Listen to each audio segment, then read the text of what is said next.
There was that one place I always thought about, and I just wanted to be there with you. The place that no eye has ever seen, the place that no heart has ever perceived. I had a great feeling inside of me.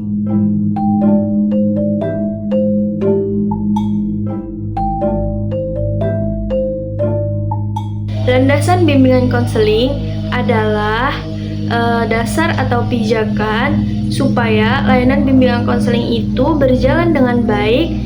Diperlukannya yang namanya landasan. Landasan ini berfungsi sebagai dasar atau pijakan agar pelaksanaan bimbingan konseling tidak dilakukan secara sembarangan, melainkan terarah, sistematis, dan juga profesional.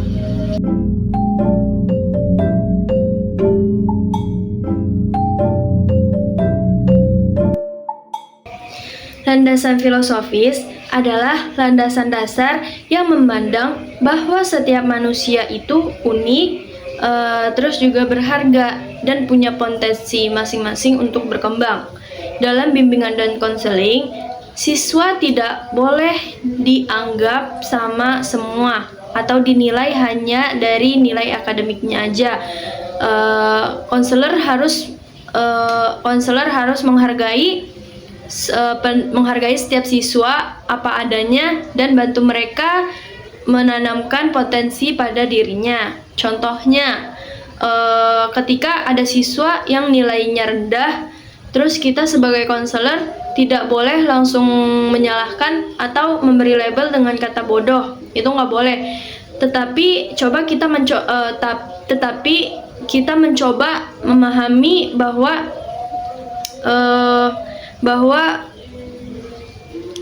mungkin siswa tersebut itu punya bakat di bidang yang lain seperti seni atau olahraga, lalu kita sebagai konselor membimbingnya agar potensi tersebut itu berkembang dengan baik.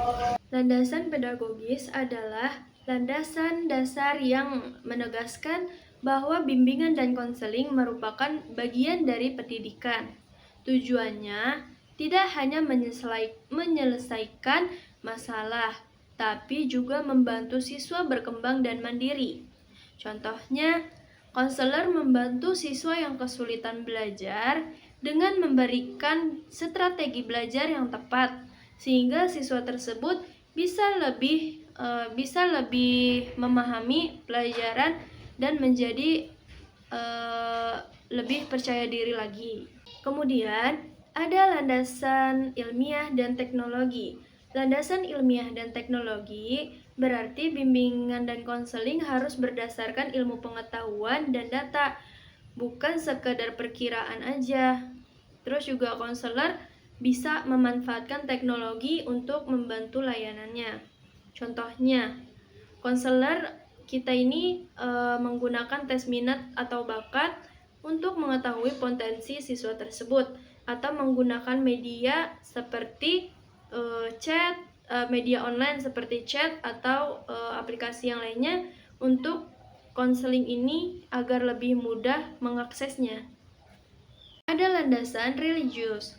Landasan religius adalah dasar yang melihat bahwa siswa itu sebagai makhluk Tuhan yang memiliki nilai spiritual.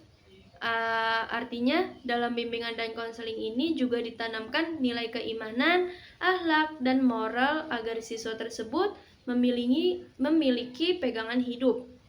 Contohnya, ketika ada seorang siswa yang sedang mengalami masalah atau mengalami stres, kita sebagai konselor tidak hanya memberi solusi secara logika, tetapi juga mengarahkannya siswa untuk berdoa, mendekati diri kepada Tuhannya, dan bersabar agar hidupnya lebih tenang lagi. Kemudian ada landasan sosial budaya. Landasan sosial budaya adalah dasar yang memperhatikan lingkungan tempat siswa hidup, seperti keluarga, teman, dan budaya masyarakat. Karena itu, bimbingan harus menyesuaikan dengan latar belakangnya siswa. Contohnya, ada siswa yang berasal dari budaya yang berbeda, mungkin juga punya cara atau sikap yang berbeda dengan kita. Nah, konselor itu harus menghargai hal tersebut dan membantu siswa agar bisa beradaptasi tanpa kehilangan identitas dirinya. Nah, teman-teman, sekarang kita masuk tahap yang terakhir, yaitu tahap kesimpulan.